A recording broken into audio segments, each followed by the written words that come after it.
On April 23, 2026, OpenAI did something nobody saw coming. They released their best model and made it more expensive. They doubled the price. First, 2 directions, same month. 2 weeks later, a lab in China did the exact opposite. They cut their flagship price by 75% and said it's permanent, not a sale, the new normal. Same month, same industry, complete opposite directions. So which one is right? Are we about to pay more for AI or basically nothing? Because the answer changes how much your apps cost, which tools survive, and who ends up running this entire industry. This is the 2026 AI price war. Let's get into it. Quick detour. How AI pricing actually works. Quick ground rules. When you use ChatGPT or Claude on the website, you pay a flat monthly fee, the consumer price. But that's not where the real war is. The real war is over the API, the price developers pay to plug these models into their own apps. And they're billed by the token. A token is just a chunk of text, roughly 3/4 of a word. The standard comparison is dollars per million tokens, split into input, the text you send in, and output, the text the model writes back. Output is always pricier because that's the part the model has to think up. Hold on to that. Input versus output per million tokens, because every twist hides in those two numbers. This is Donkey AI, and today we follow the money. Here's why that matters in real money. A single back and forth, say you send in 2,000 words and the model writes back 500, is only a few thousand tokens. On a cheap model, that's a fraction of a cent. On a frontier model, still just pennies. But run it millions of times a day across a whole app, and those pennies decide whether your product is profitable or dead. That's the entire war. Pennies multiplied by scale. Premium versus the floor. Stick around, because the why behind these cuts is more interesting than the prices themselves. By spring 2026, the big Western labs had shipped new flagships: OpenAI's GPT 5.5, Anthropic's Claude Opus 4.7, and Google's Gemini 3.5 line. Normally, new model means same price or cheaper, better and cheaper every year. Except that's not what happened. The industry split into 2 camps. Camp 1, the premium camp, decided their smartest models are worth more, not less. Camp 2, the floor breakers, mostly Chinese labs led by DeepSeek, decided to drive the price of good enough AI towards zero, on purpose. And both camps think they're going to win. Let's look at the receipts. Premium first. So why did the best get pricier? The previous GPT-5 generation ran around $2.50 in, $15 out. $2.50 per million input tokens, $15 per million output. GPT 5.5 launched on April 23rd at roughly $5 in, $30 out. A clean doubling. For a newer model, twice the price, same week. The premium camp isn't flinching, they're doubling down. How does Anthropic compare? Claude Opus 4.7 sits around 5 in, 25 out. Same entry price, a touch cheaper on output. These two eye the same customer. Frontier grade reasoning, and they'll pay for it. Google plays it differently. Their top model, Gemini 3.1 Pro, is around 2 in, 12 out, already undercutting. But the real weapon is Gemini 3.5 Flash, at roughly $1.50 in, 9 out. Cached input drops to about 15 cents. So Google's strategy: be the cheapest brand name option.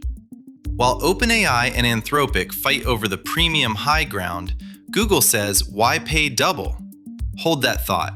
It's about to look adorable next to what China did. And the premium camp isn't just charging more for a logo. At the top, each model has a specialty. GPT 5.5 is tuned for agents and long autonomous tasks. Claude Opus 4.7 for hard coding and reasoning. Gemini for huge context and raw speed. The pitch is simple. On the problems that actually make you money, the best model pays for itself. Hold on to that pitch. The whole bet rides on it. And then the floor collapsed. May 23rd, 2026. DeepSeek takes its flagship V4 Pro and cuts the API price by 75%. Permanently. What looked like a promo becomes the new floor. How low? DeepSeek's V4 tier lists around 43 cents per million input, under $1 on output. Reports put V4 Pro after the cut at fractions of a cent for some usage. Compare that to GPT 5.5 at $30 output. The Chinese models are coming in 5 to 70 times cheaper than the US frontier. 70 times. And DeepSeek isn't alone. Xiaomi reportedly slashed its API pricing by around 99%. At that point, you're setting price to zero and competing on everything else. So, the best Western models are getting more expensive, and the floor is in free fall. Which raises the question this video is really about. How is that even possible? 99% off. The same month, somebody else doubled. So, how is that even possible? But why did it get so cheap? These cuts aren't just strategy. A lot is real engineering. 4 things happened at once. 1. A smarter architecture called Mixture of Experts. Old models light up the entire network for every word. Mixture of Experts, MOE, splits the model into specialists and only wakes the few it needs. DeepSeek's V4 has about 1.6 trillion total parameters, but only fires about 49 billion per token. A huge model, while paying to run a sliver. That alone cut compute per token by an estimated 60 to 80%. Let that number really land. 1.6 trillion parameters in total, but only about 49 billion of them fire for any single token. The model is a giant. The part you actually pay to run is a sliver. Picture 1,000 specialists in one room where every question only wakes the 3 who know the answer. That one trick cuts the cost of thinking by 60 to 80% before a single other saving stacks on top. 2. Faster chips. New GPUs pushed inference throughput up 2 to 3 times. 3. Scale. API call volumes grew 5 to 10 times. Cost per request drops hard. And 4. Competitive pressure. Once DeepSeek set a brutally low price, everyone serving open-weight models had to match it. Then you stack the rest on top. Faster chips push 2 to 3 times the work through the same hardware. Call volume explodes, 5 to 10 times more requests, and the fixed costs spread thinner with every single one. Plot throughput against scale, and the cost per token line doesn't gently slope down. It falls off a cliff. One wrinkle. DeepSeek reportedly optimized for Huawei's Ascend chips instead of NVIDIA. A hardware and geopolitics story for another video. So that's how. Now the fractions of a cent question. If good enough AI is nearly free, why would OpenAI raise prices? That's not a mistake. That's a bet. And underneath all of this is a deeper game. The chips themselves. NVIDIA still rules the West, but DeepSeek reportedly tuned its models for Huawei's Ascend silicon, China routing straight around the export bans, while Google leans on its own in-house TPUs. 3 very different bets on who builds the metal that thinks. That's an entire episode of its own, and it's coming soon. Capability. Or lock-in. When OpenAI doubled GPT 5.5, they made a wager.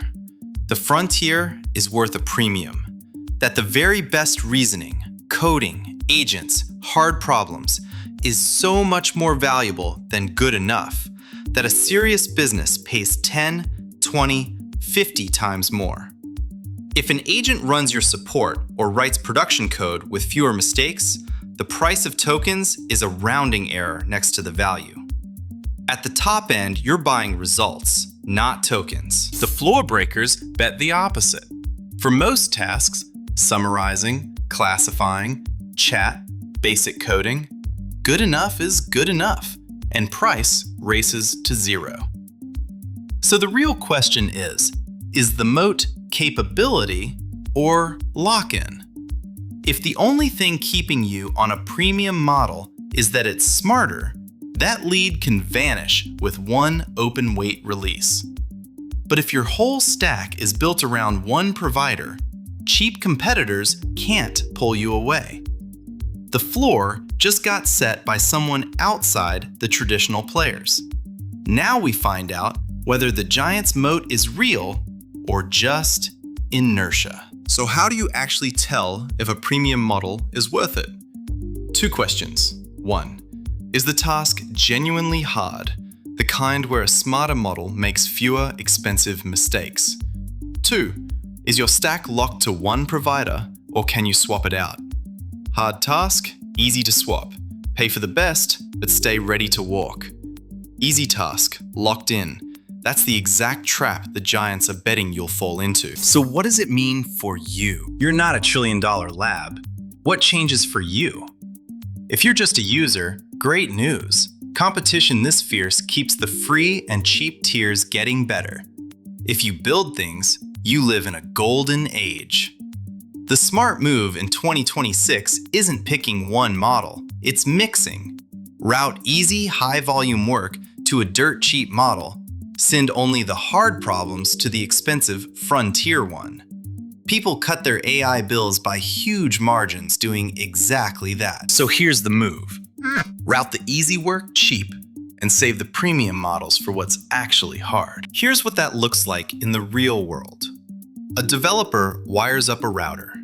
Every easy request, summaries, tags, simple replies, goes to a model that costs cents. Only the genuinely hard calls reach the expensive frontier one.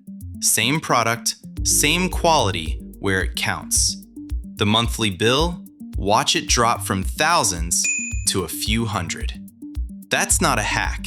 In 2026, that's just good engineering. If you run a business, don't marry one provider. Build so you can swap models as prices move, because they will. And zooming out, cheap, near-free intelligence is what finally makes autonomous AI agents affordable to run at scale. This price war is the quiet event that unlocks the next wave. 2 directions, same month. The frontier got more expensive because the best is betting on being the best. The floor went to nearly zero because good enough got radically cheaper to run. And the real fight is whether capability or lock-in keeps you. If the cheap model is 90% as good for a fraction of the price, would you ever pay for the premium one? Tell me in the comments.